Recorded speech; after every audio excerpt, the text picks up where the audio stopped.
Welcome to N24 news. ముందుగా headlines చూద్దాం. దేవాదుల పరిధిలోని 22 రిజర్వాయర్లను పూర్తి స్థాయిలో నింపుతామన్న పార్టీ. దేవాదుల 38.16 టీఎంసీల నీటి సామర్థ్యాన్ని పూర్తిగా వినియోగిస్తామని వెల్లడి. దేవాదుల ప్రాజెక్టు పనులను యుద్ధ ప్రాతిపదికన పూర్తి చేస్తామని హామీ. రైతులు సింగరేణి నష్టాలకు కాంగ్రెస్ బీఆర్ఎస్ రాజకీయాలే కారణమన్న రామచంద్రరావు. లాభాల్లో ఉన్న సింగరేణిని నష్టాల్లోకి నెట్టారని రామచంద్రరావు ఫైర్.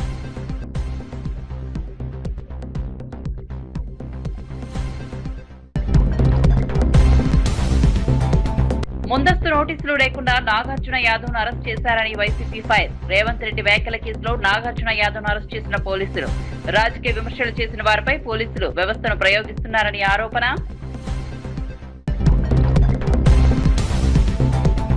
రాజ్ కుమార్ ను అరెస్ట్ చేయకుండా కాపాడింది ఎవరో చెప్పాలన్న హరీష్ రావు. పోక్సో కేసులో 45 రోజుల నిందితుడిని ఎందుకు అరెస్ట్ చేయలేదని ప్రశ్న.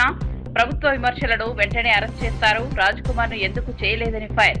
షాబాద్ నిందితుని కాపాడిన వారి వివరాలు బయట పెట్టాలని హరీష్ డిమాండ్.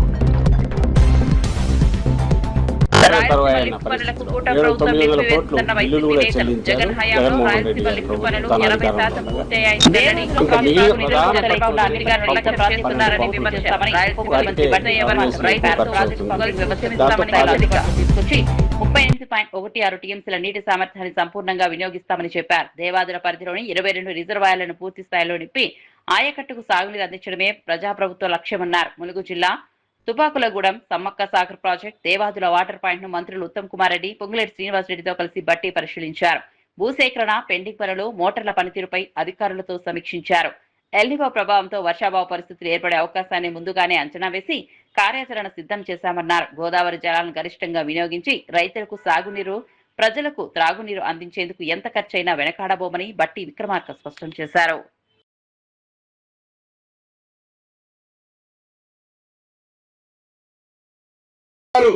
రాజీవ్ సాగర్, ఇందిరా సాగర్ ఆనాడు కాంగ్రెస్ ప్రభుత్వం, కాంగ్రెస్ ముఖ్యమంత్రి గారు రాజశేఖర రెడ్డి గారు ఉన్నప్పుడు చాలా నిధులు ఖర్చు పెట్టి వేలాది కోట్ల రూపాయలు ఖర్చు పెట్టి ఆ ప్రాజెక్టులు స్టార్ట్ చేస్తే రాష్ట్ర విభజన జరిగిన తర్వాత ఆ 2 ప్రాజెక్టులని వైండప్ చేసి సీతారామ ప్రాజెక్ట్ అని మీరు తీసుకొచ్చారు.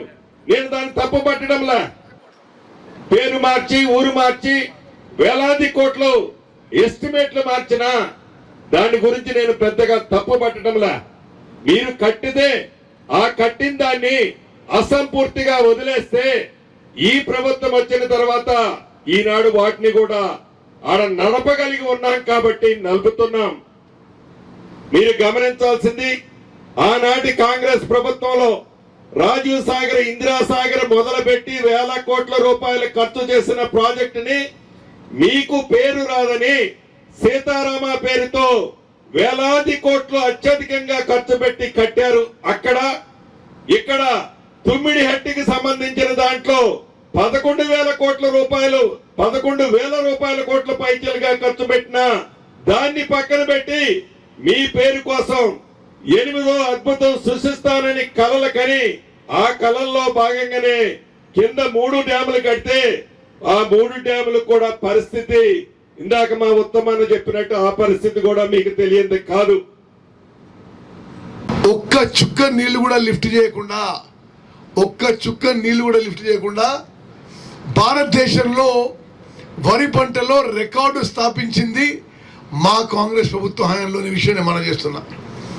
ఈరోజు సుమారు ఈ సంవత్సరం, ఇది ఈ పోయిన వానాకాలం, ఈ యాసంగి పంట 2 కలిపితే సుమారు 300 లక్షల మెట్రిక్ టన్ల వరి ధాన్యం తెలంగాణలో పండించడం జరిగింది. మేడిగడ్డ, అన్నారం, సుందిళ్ళ నుంచి ఒక్క చుక్క నీళ్లు లిఫ్ట్ చేయకుండా సుమారు 300 లక్షల మెట్రిక్ టన్నులు వరి ధాన్యం పండించడం జరిగింది. అదేవిధంగా పండించిన ధాన్యంలో 152 లక్షల మెట్రిక్ టన్నుల వరి ధాన్యం ఈ ఒక్క సంవత్సరంలో, ఈ పోయిన వానాకాలం, ఇప్పుడు పోయిన యాసంగిలో మా ప్రభుత్వం కొనుగోలు చేసి ఈ ఒక్క యాసంగిలో 84 లక్షల మెట్రిక్ టన్నుల వరి ధాన్యం వరి రైతుల నుంచి కొనుగోలు చేసిన విషయం నేను మనం చేస్తున్నా. మొత్తం మేము అధికారంలో వచ్చిన తర్వాత వరి రైతులకి కేవలం వరి కొనుగోలులో 80,000 కోట్ల రూపాయలు ఇవ్వడం జరిగింది. ఈ యాసంగి పంటలో 19,000 కోట్ల రూపాయలు ఇవ్వడం జరిగింది.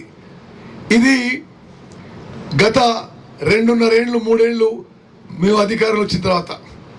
ఇప్పుడు కొంత ఈ ఎల్ నినో పరిస్థితుల్లో ఈ కాళేశ్వరం ప్రాజెక్ట్ దగ్గర కొన్ని విషయాల్లో ప్రతిపక్ష పార్టీలు చేస్తున్న దుష్ప్రచారాన్ని తీవ్రంగా ఖండిస్తూ దాని వాస్తవాలు మీ ద్వారా తెలంగాణ ప్రజానీకానికి తెలంగాణ రైతాంగానికి తెలియజేయాలని చెప్పి మేము వాస్తవాలు మీ ముందు పెడుతున్నాం. విషయంలో ఈ ప్రభుత్వం ఏదో చేయలేదు అని వారి చేసే విమర్శలకి ఈ వేదిక ద్వారా 2 ప్రశ్నలు డైరెక్ట్ గా వారిని అడగదలుచుకున్నాను. అయ్యా, మీరు ఏదైతే ఈనాడు గేట్లు దింపకుండానే ఆ లిఫ్ట్లు నడపొచ్చు అని పదే చెప్తున్నారు, అటువంటప్పుడు అసలు మీరు ఆ 3 బ్యారేజీలు ఎందుకు కట్టారు?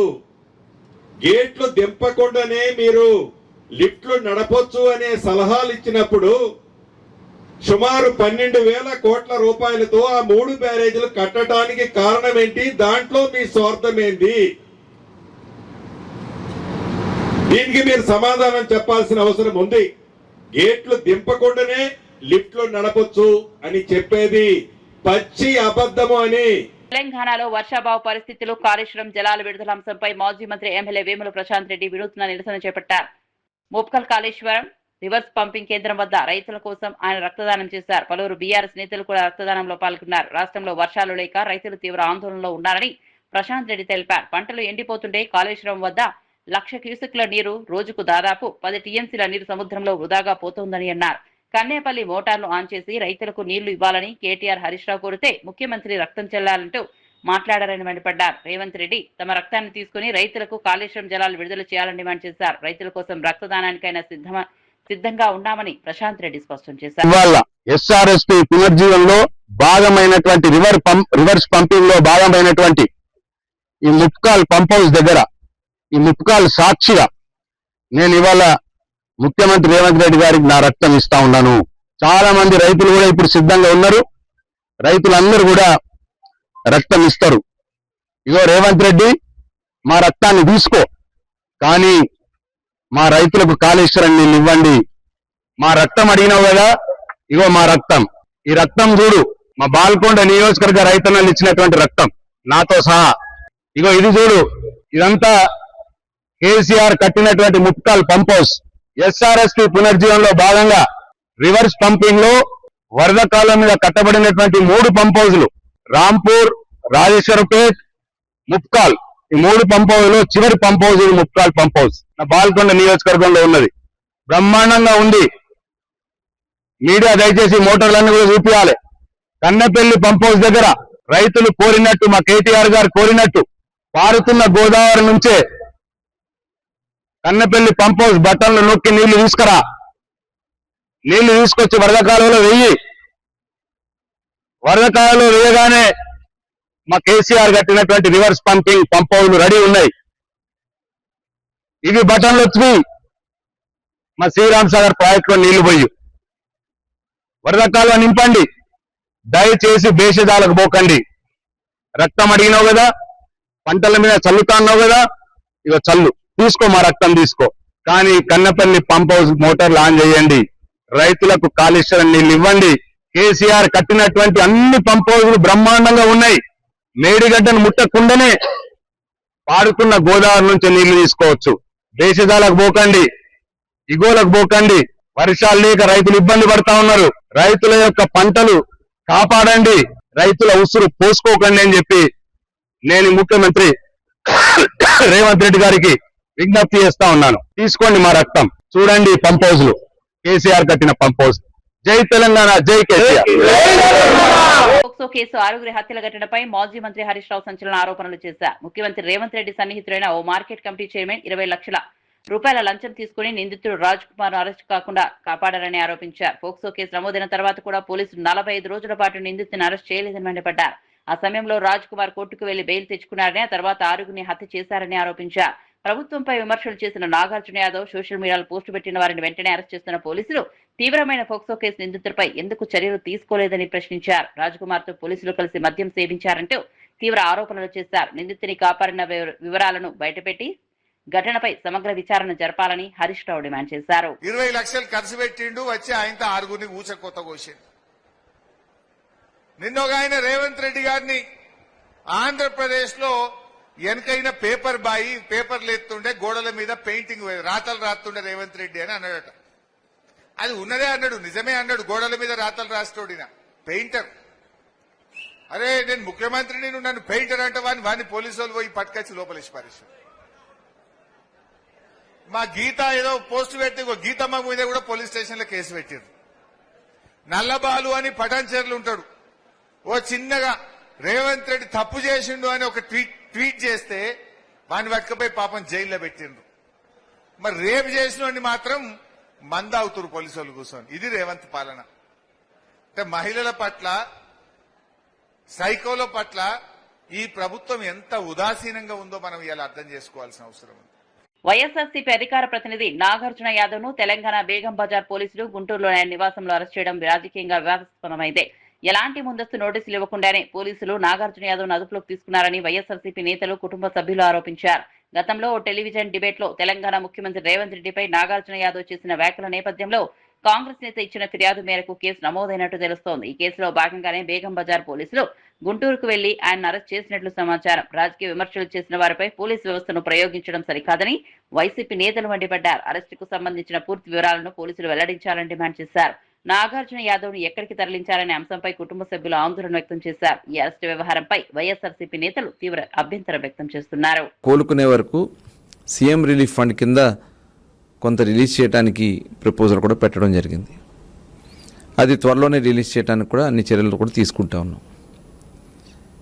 దీన్ని కూడా రాజకీయం చేయాలని ప్రయత్నం చేస్తే మటుకి అసలు మీకు అర్హత లేదు జగన్మోహన్ రెడ్డి గారు. ఇవాళ ఈ ప్రభుత్వం వెంటనే స్పందించడం, వారికి తక్షణ సహాయం అందించడం, ఈరోజు ఒక ధైర్యం, మత్స్యకార కుటుంబాలు ఒక ధైర్యంతో ఉన్నాం. మీరు వెళ్ళి అక్కడ రాజకీయం చేయాలని ప్రయత్నం చేస్తే మాకొచ్చే నష్టపరిహారం మేము నష్టపోతామని ఇవాళ రాష్ట్ర వ్యాప్తంగా ఉన్నటువంటి మత్స్యకారులు ఆందోళన ఉంది. ఎందుకంటే 5 సంవత్సరాలు మీరేమీ చేయలే. ఆనాడు 63 మందికి మీరు మరి లాస్ట్ గవర్నమెంట్లో మీ కాళ్ళ చుట్టూ తిరిగినా, మీ ఆఫీసుల చుట్టూ తిరిగినా, మీ కాళ్ళు పట్టుకున్నా కూడా కనీసం డెత్ సర్టిఫికెట్లు కూడా ఇప్పించలేనటువంటి పరిస్థితి మీకుండి, ఆ డెత్ సర్టిఫికెట్లు ఇవ్వని కారణంగా మరి ఎక్స్గ్రేషియా కూడా రాని కారణంగా అటు పెన్షన్లు రాక నానా ఇబ్బందులు పడితే మరి ఈరోజు కూటమి ప్రభుత్వం వచ్చిన వెంటనే 63 మందికి 3,15,00,000 రూపాయలు వాళ్ళకి ఎక్స్గ్రేషియా అందించినటువంటి ఘనత ఇవాళ కూటమి ప్రభుత్వం అంది. ఇవాళ ఇమ్మీడియట్గా స్పందించినటువంటి విధానం వచ్చిన సంవత్సరంలోనే పాత ప్రభుత్వంలో ఏదైతే మీరు పెండింగ్ పెట్టినటువంటి నష్టపరిహారం ఎక్స్గ్రేషియాని చనిపోయినటువంటి కుటుంబాలకి చెక్కులు పంపించి ఆదుకున్నటువంటి ఘనత ఈ కూటమి ప్రభుత్వం అంది. మీ వల్ల 5 సంవత్సరాల్లో మత్స్యకార కుటుంబాలన్నీ కూడా నష్టపోయినాయి. ఆనాడు జీవో నెంబర్ 217 తీసుకొచ్చారు. జీవో నెంబర్ 217 తీసుకొచ్చి తరతరాలుగా ఉన్నటువంటి హక్కుగా ఉన్నటువంటి చెరువుల్ని మీ దాయాదులకి అప్పనంగా అప్పచెప్పడానికి జీవోలు తీసుకొస్తే కూటమి ప్రభుత్వం వచ్చిన వెంటనే జీవో నెంబర్ 217ని రద్దు చేసినటువంటి ఘనత ఇవాళ కూటమి ప్రభుత్వాన్ని.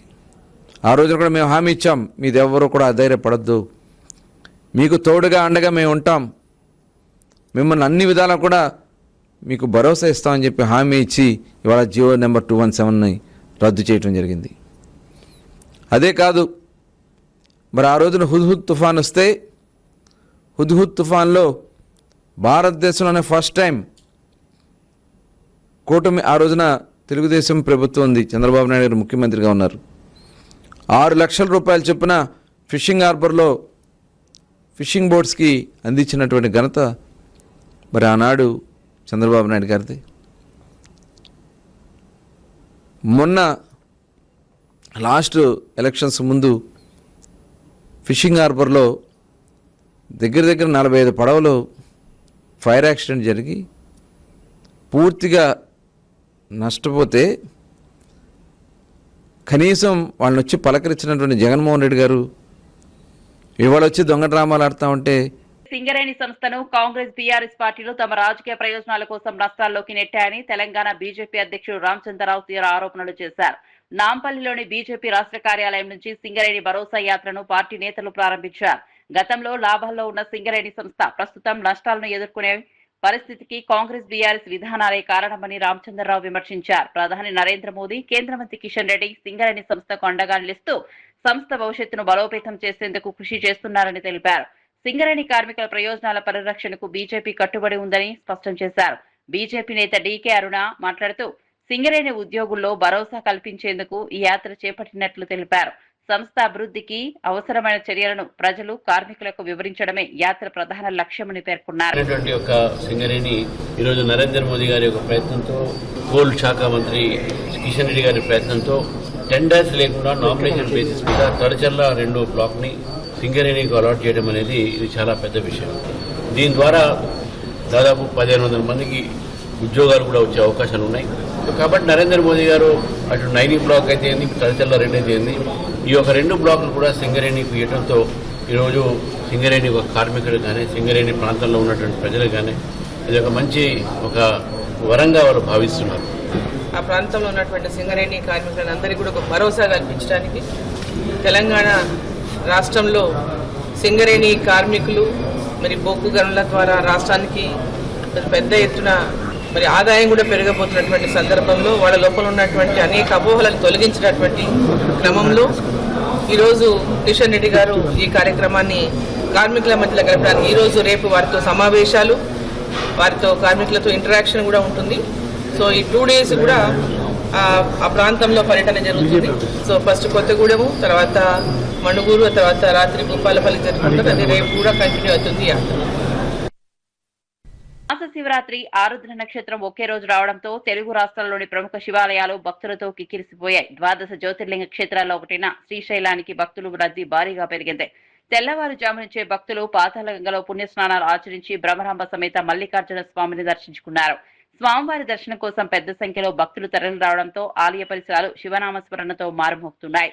భక్తుల రద్దీని దృష్టిలో పెట్టుకుని శ్రీశైలం ఆలయ అధికారులు వీఐపీ బ్రేక్ దర్శనాలను రద్దు చేశారు. సాధారణ భక్తులకు ఇబ్బందులు కలగకుండా ప్రత్యేక క్యూ లైన్లు, త్రాగునీరు, ఇతర సౌకర్యాలను ఏర్పాటు చేశారు. తెలంగాణలోని ప్రముఖ వేములవాడ రాజరాజేశ్వర స్వామి ఆలయంలోనూ భక్తుల రద్దీ భారీగా పెరిగింది. భక్తులు ప్రత్యేక పూజలు, అభిషేకాలు నిర్వహిస్తూ స్వామివారిని దర్శించుకుంటున్నారు.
తిరుమలలో మంత్రులు, ఎమ్మెల్యేలకు నిత్యహారతి దర్శనం కల్పించాలన్న కర్ణాటక ఉప ముఖ్యమంత్రి డీకే శివకుమార్ వ్యాఖ్యలను టీటీడీ బోర్డు సభ్యుడు భానుప్రకాష్ రెడ్డి తీవ్రంగా ఖండించారు. తిరుమల శ్రీవారి ఆలయంలో నిత్యహారతి దర్శనానికి ప్రత్యేకమైన సంప్రదాయం ఉందని ఆయన స్పష్టం చేశారు. మైసూర్ మహారాజుకు చారిత్రకంగా అందిస్తున్న సంప్రదాయ గౌరవాన్ని రాజకీయ నాయకులకు వర్తింపజేయాలని కోరడం సరికాదన్నారు. తిరుమల ఆలయ ఆచారాలు సంప్రదాయాలను రాజకీయ ప్రయోజనాల కోసం ఉపయోగించకూడదని సూచించారు. శ్రీవారి ఆలయంలో శతాబ్దాలుగా కొనసాగుతున్న సంప్రదాయాలను గౌరవించాల్సిన బాధ్యత ప్రతి ఒక్కరిపై ఉందన్నారు. రాజకీయ పదవుల్లో ఉన్న వారికి ప్రత్యేకంగా నిత్యహారతి దర్శనం కల్పించాలనే డిమాండ్ ఆమోదయోగ్యం కాదని భానుప్రకాష్ రెడ్డి పేర్కొన్నారు. తిరుమల పవిత్రత, ఆలయ సంప్రదాయాల విషయంలో ఎలాంటి రాజకీయ జోక్యం ఉండకూడదని స్పష్టం చేశారు. మంచిది కాదు. ఖచ్చితంగా రేపు జరగబో ధర్మకర్తల మండలి సమావేశంలో దీని మీద నేను చర్చిస్తాను. ఖచ్చితంగా ఇలాంటి సాంప్రదాయాల్ని తిరుమల తిరుపతి దేవస్థానాలు ఒప్పుకునే ప్రసక్తే లేదు. ఇది ఆధ్యాత్మిక క్షేత్రం, డికే శివకుమార్ క్షేత్రం కాదు. తిరుమల తిరుపతి దేవస్థానాలు డికే శివకుమార్ చెప్పినట్టు వినే ప్రసక్తి లేదు ఇక్కడ మాకు. ఆయన ఇష్టానుసారంగా కొన్ని పరిస్థితులు అధ్యయనం చేసి మాట్లాడకుండా ఇష్టానుసారంగా ఆయన పాటికి ఆయన స్టేట్మెంట్ ఇస్తుంటే ఇది మంచిది కాదు. వెంటనే ఆ స్టేట్మెంట్ వెనక్కి తీసుకోవాలని చెప్పి, చెప్పినట్టు మాటలను వెనక్కి తీసుకోవాలని చెప్పి నేను డిమాండ్ చేస్తున్నాను. అలాగే ఈ సాంప్రదాయం ఈరోజు కర్ణాటక అడిగారు, తమిళనాడు అడుగుతారు, మిగతా రాష్ట్రాలు కూడా అడిగే ప్రమాదం ఉంది. కాబట్టి ఎట్టి పరిస్థితుల్లోనూ ఇక్కడ నుండి సాంప్రదాయాల్ని మేము డీవియేట్ చేసే ప్రసక్తే లేదు. ఇక్కడ నుండి సాంప్రదాయాల్ని మేము దాన్ని అలాగే కొనసాగిస్తూ ముందుకు పోతామే తప్ప ఈ వ్యక్తిగత అజెండా తీసుకొని వచ్చి, ఇక్కడ రాజకీయ అజెండా తీసుకొని వచ్చి ఈ ధార్మిక క్షేత్రాన్ని రాజకీయ పునరావాస కేంద్రంగా మార్చకండి. తిరుమల తిరుపతి దేవస్థానాన్ని రాజకీయ పునరావాస కేంద్రంగా మార్చకండి. మీ పార్టీ వాళ్ళని మెప్పించడానికి, మీ పార్టీలో పనిచేసే నాయకుల్ని మెప్పించడానికి మీరు కావంటే మీ ఊర్లో ఏదైనా గుడి కట్టుకొని దానికి తిప్పించుకోండి, మాకేం అభ్యంతరం లేదు. తిరుమల తిరుపతి దేవస్థానాల్లో ఇటువంటి సాంప్రదాయాల్ని కాపాడుకోవాల్సిన నైతిక బాధ్యత మనందరి మీద ఉంది. కాబట్టి మీరు ఇచ్చినటువంటి స్టేట్మెంట్ వెంటనే వెనక్కి తీసుకోవాల్సిందిగా నేను డిమాండ్ చేస్తున్నాను.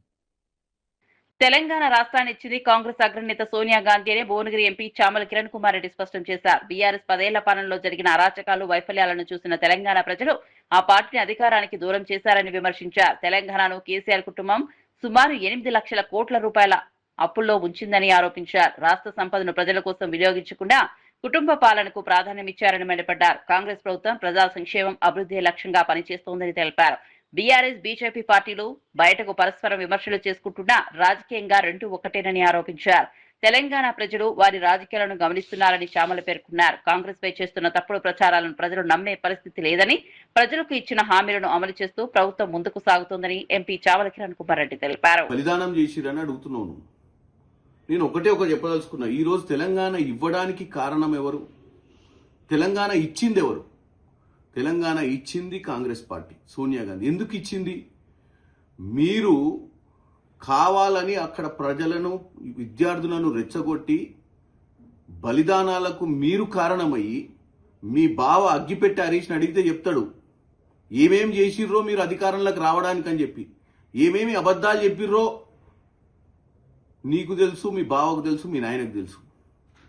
ఎందుకంటే ఈ రాష్ట్రంలో మీరు అధికారంలోకి రావడానికి మీ నాయనమ్మ ఉద్యమ మాటలు మాట్లాడుకుంటా నేను కేవలము ఒక చౌకీదార్ అని చెప్పిండు. ఒక వాచ్మ్యాన్ని మాత్రమే తెలంగాణ తేవడమే నా లక్ష్యము.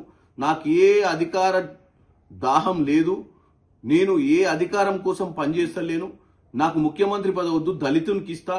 నా కొడుకు అమెరికాలుండు, నా బిడ్డ అమెరికాలు ఉంది, మా కుటుంబంలో అందరూ ఉద్యోగాలు చేసుకుంటున్నారు, మాకు ఏ అవసరం లేదని అబద్ధాలు చెప్పి మీరు అధికారంలోకి వచ్చి అధికార దాహం మీది నీళ్లు, నిధులు, నియామకాల నినాదంతో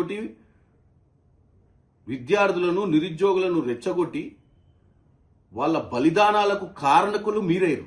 మేము ఇవన్నీ చూసి చెలించి మేము తెలంగాణ ఇచ్చి, ఈరోజు తెలంగాణ ఇస్తే కూడా మీ మాయమాటలు, మీ పిట్ట కథలు నమ్మి ప్రజలు మిమ్మల్ని అధికారంలోకి 2014 తెచ్చిర్రు. దేనికి తెచ్చిర్రు? మీరు నినాదం నీళ్లు, నిధులు, నియామకాల నినాదం కోసం. నీళ్లు ఏమైనాయి?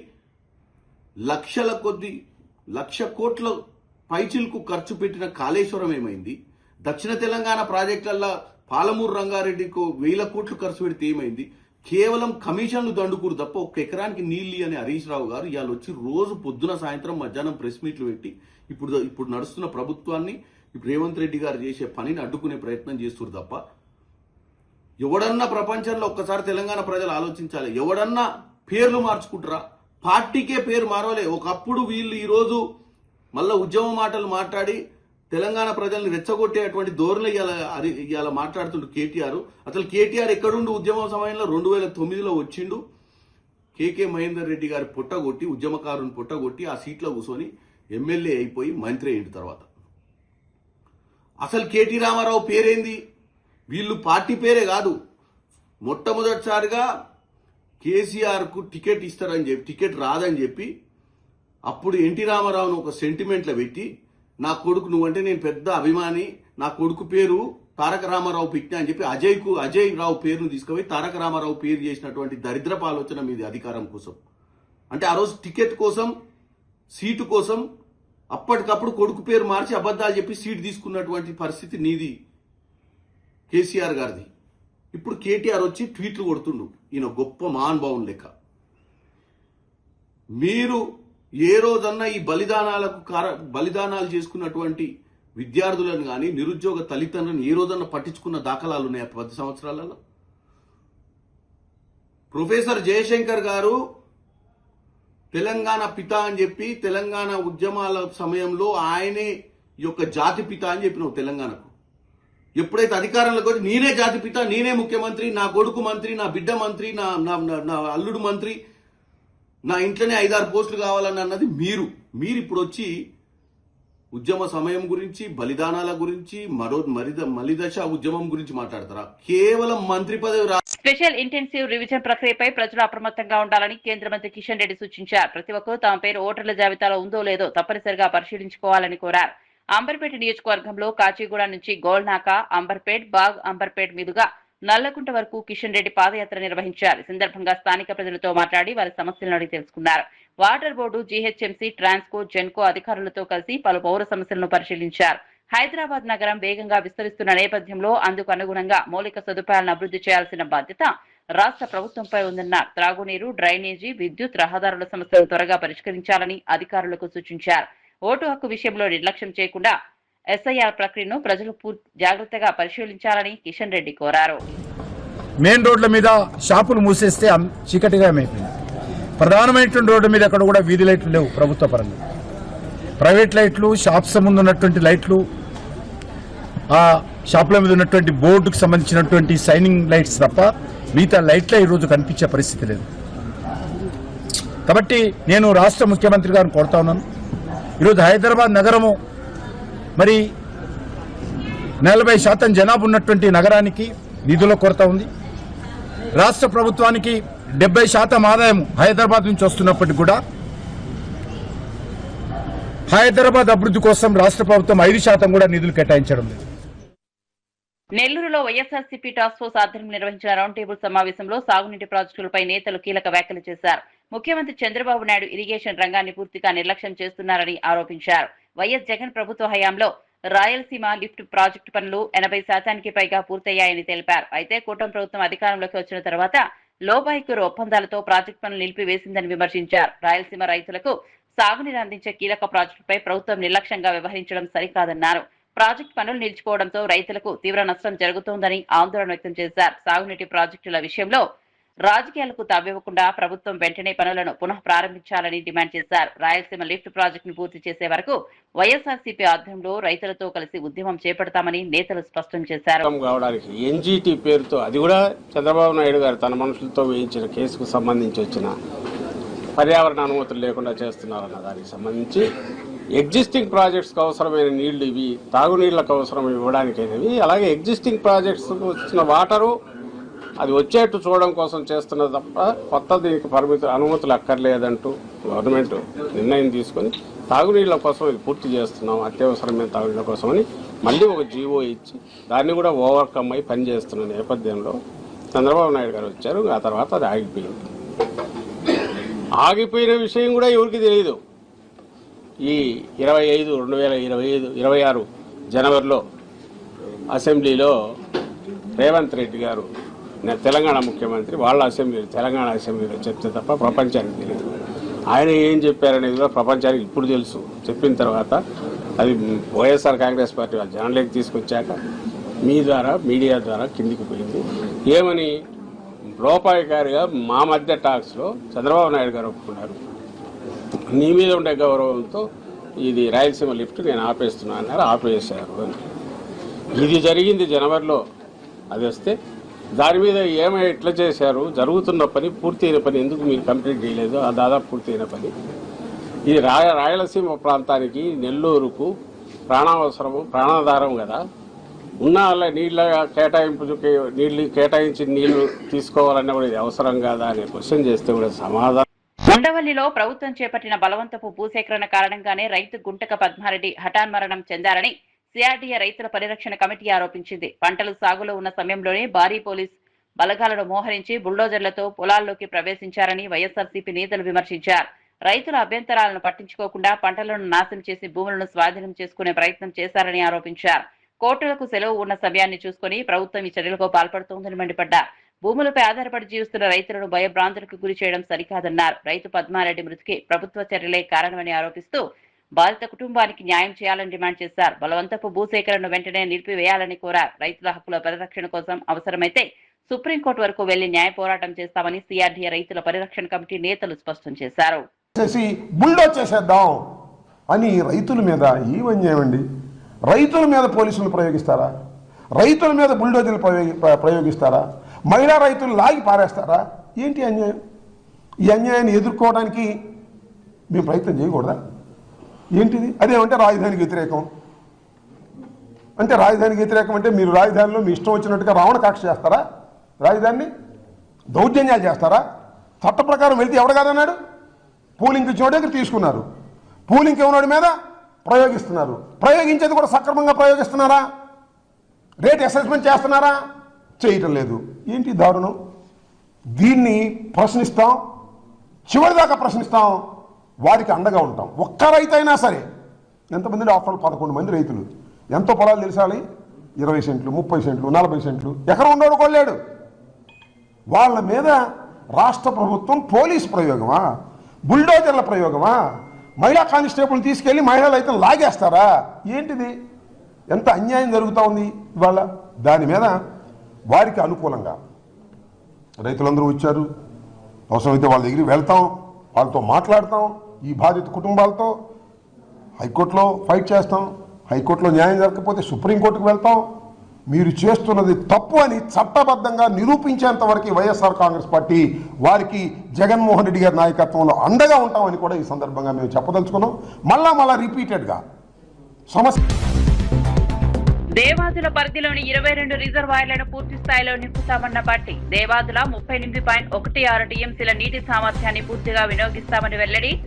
దేవాదుల ప్రాజెక్టు పనులను యుద్ధ ప్రాతిపదికన పూర్తి చేస్తామని హామీ. రైతులు సింగరేణి నష్టాలకు కాంగ్రెస్ బీఆర్ఎస్ రాజకీయాలే కారణమన్న రామచంద్రరావు. లాభాల్లో ఉన్న సింగరేణిని నష్టాల్లోకి నెట్టారని రామచంద్రరావు ఫైర్.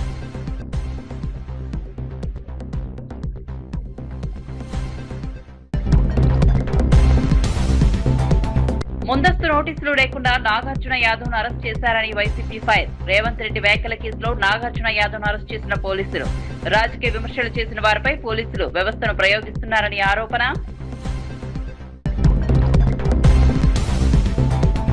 రాజ్ కుమార్ ను అరెస్ట్ చేయకుండా కాపాడింది ఎవరో చెప్పాలన్న హరీష్ రావు. పోక్సో కేసులో 45 రోజుల నిందితుడిని ఎందుకు అరెస్ట్ చేయలేదని ప్రశ్న.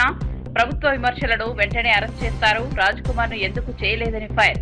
షాబాద్ నిందితుని కాపాడిన వారి వివరాలు బయట పెట్టాలని హరీష్ డిమాండ్. పనులకు కూటమి ప్రభుత్వం నిలిపివేస్తున్న వైసీపీ నేతలు. జగన్ హయాంలో రాయలసీమ లిఫ్ట్ పనులు 80% పూర్తయ్యాయని వెల్లడి.